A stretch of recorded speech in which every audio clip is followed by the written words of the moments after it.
प्रधानमंत्री नरेंद्र मोदी ने आज देवभूमि उत्तराखंड में शीतकालीन पर्यटन को बढ़ावा देने का आह्वान करते हुए देशवासियों से विंटर सीजन में पहाड़ी राज्य की खूबसूरती को एक्सप्लोर करने का आग्रह किया। दरअसल प्रधानमंत्री आज गंगोत्री धाम के शीतकालीन गद्दी स्थल मुखवा के दौरे पर थे। यहां उन्होंने मां गंगा की पूजा अर्चना की और हिमालय की खूबसूरती का दीदार भी किया। इस अवसर पर प्रधानमंत्री ने जादूंग गांव के लिए एक बाइक रैली को भी रवाना किया। हर्षिल में जनसभा को संबोधित करते हुए पीएम मोदी ने कहा कि कुछ साल पहले मैंने कहा था कि यह दशक उत्तराखंड का दशक होगा और आज वो सच्चाई में बदल रहा है। उन्होंने उत्तराखंड के विकास के लिए शीतकालीन पर्यटन को बेहद महत्वपूर्ण बताते हुए कहा कि इससे राज्य के आर्थिक विकास को गति मिलेगी। जिन आकांक्षाओं को लेकर उत्तराखंड का जन्म हुआ था, उत्तराखंड के विकास के लिए जो संकल्प हमने लिए थे, नीत नई सफलताओं और नए लक्ष्यों की ओर बढ़ते हुए वो संकल्प आज पूरे हो रहे हैं। इसी दिशा में शीतकालीन पर्यटन एक और बड़ा महत्वपूर्ण बड़ा कदम है। इसके माध्यम से उत्तराखंड के आर्थिक सामर्थ्य को साकार करने में बहुत बड़ी मदद मिलेगी। प्रधानमंत्री मोदी ने कहा कि उत्तराखंड के टूरिज्म सेंटर को बारहमासी बनाना बहुत जरूरी है। गर्मी के महीनों में तो उत्तराखंड में बहुत पर्यटक आते हैं, लेकिन सर्दियों में यहाँ सन्नाटा रहता है। उत्तराखंड में विंटर टूरिज्म की बहुत संभावनाएं हैं। कि अगर देश विदेश के लोग सर्दियों के मौसम में यहां आए तो उन्हें सच्चे अर्थ में देवभूमि की आभा का वास्तविक परिचय मिलेगा। विंटर टूरिज्म में यहां लोगों को ट्रैकिंग, स्कीइंग जैसी एक्टिविटीज का रोमांच सचमुच में रोमांचित कर देगा। धार्मिक यात्रा के लिए भी उत्तराखंड में सर्दियों का समय बेहद खास होता है। कई तीर्थ स्थलों पर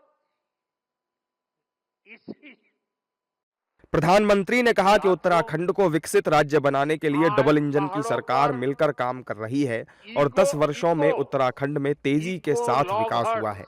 उन्होंने उत्तराखंड में केदारनाथ रोपवे प्रोजेक्ट और हेमकुंड रोपवे प्रोजेक्ट को मंजूरी देने का जिक्र करते हुए कहा कि इनसे बुजुर्गों और महिलाओं की यात्रा बेहद सुगम हो जाएगी।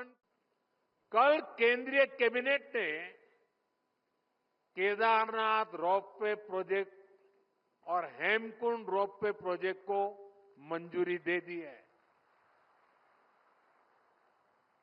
केदारनाथ रोपवे बनने के बाद जो यात्रा 8 से 9 घंटे में पूरी होती है, अब उसे लगभग 30 मिनट में पूरा किया जाएगा। इससे बुजुर्गों, बच्चों, महिलाओं के लिए केदारनाथ यात्रा और सुगम हो जाएगी। इन रोपवे प्रोजेक्ट पर हजारों करोड़ रुपए खर्च किए जाएंगे। पीएम मोदी ने यह भी बताया कि 1962 में चीन ने जब भारत पर आक्रमण किया था, तब सीमा पर स्थित नेलांग और जादूंग गांव खाली करा लिए गए थे। लेकिन अब इन गांवों को न सिर्फ फिर से बसाया जा रहा है, बल्कि टूरिस्ट डेस्टिनेशन के रूप में डेवलप भी किया जा रहा है। 1962 में जब चाइना ने भारत पर आक्रमण किया, तभी हमारा जादू गांव को खाली करवा दिया गया था। ये हमारे 2 गांव खाली कर दिए गए थे। 60-70 साल हो गए, लोग भूल गए। हम नहीं भूल सकते। हमने उन 2 गांवों को फिर से बसाने का अभियान चलाया है और बहुत बड़ा टूरिस्ट डेस्टिनेशन बनाने की दिशा में हम आगे बढ़ रहे हैं और इसी का परिणाम है। प्रधानमंत्री मोदी ने उत्तराखंड में सर्दियों के दौरान घाम तापो पर्यटन को बढ़ाने का भी आह्वान किया।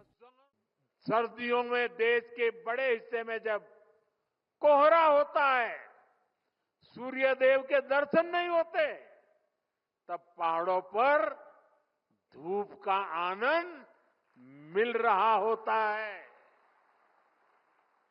ये एक स्पेशल इवेंट बन सकता है और गढ़वाली में से क्या कहेंगे? घाम तापो पर्यटन।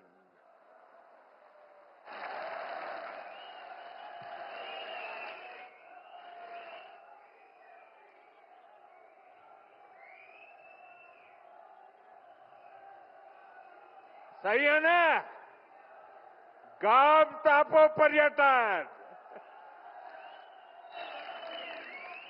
इसके लिए देश के कोने कोने से लोग उत्तराखंड जरूर आए। खासकर हमारे कॉरपोरेट वर्ल्ड के साथी, वे विंटर टूरिज्म का हिस्सा बने। मीटिंग्स करनी हो, कॉन्फ्रेंसेस करनी हो, एग्जीबिशंस करने हो, तो विंटर का समय और देवभूमि, इससे होनहार कोई जगह नहीं हो सकती है। प्रधानमंत्री ने देशवासियों से उत्तराखंड की वादियों में डेस्टिनेशन वेडिंग प्लान करने का भी आग्रह किया। उन्होंने कहा कि फिल्मों की शूटिंग के लिए भी उत्तराखंड फेवरेट डेस्टिनेशन बन सकता है। मैं चाहूंगा कि सर्दियों में डेस्टिनेशन वेडिंग के लिए भी उत्तराखंड को देशवासी प्राथमिकता दें। इसी तरह भारत की फिल्म इंडस्ट्री से भी मेरी अपेक्षाएं हैं। उत्तराखंड को मोस्ट फिल्म फ्रेंडली स्टेट का पुरस्कार मिला हुआ है। यहां तेजी के साथ आधुनिक सुविधाएं डेवलप हो रही है। इसलिए सर्दियों के दिनों में फिल्म की शूटिंग के लिए भी उत्तराखंड पूरे भारत का फेवरेट डेस्टिनेशन बन सकता है। प्रधानमंत्री ने योगाचार्यों, कंटेंट क्रिएटर्स और सोशल मीडिया इन्फ्लुएंसर्स से भी उत्तराखंड में विंटर टूरिज्म को बढ़ावा देने में सहभागी बनने की अपील की।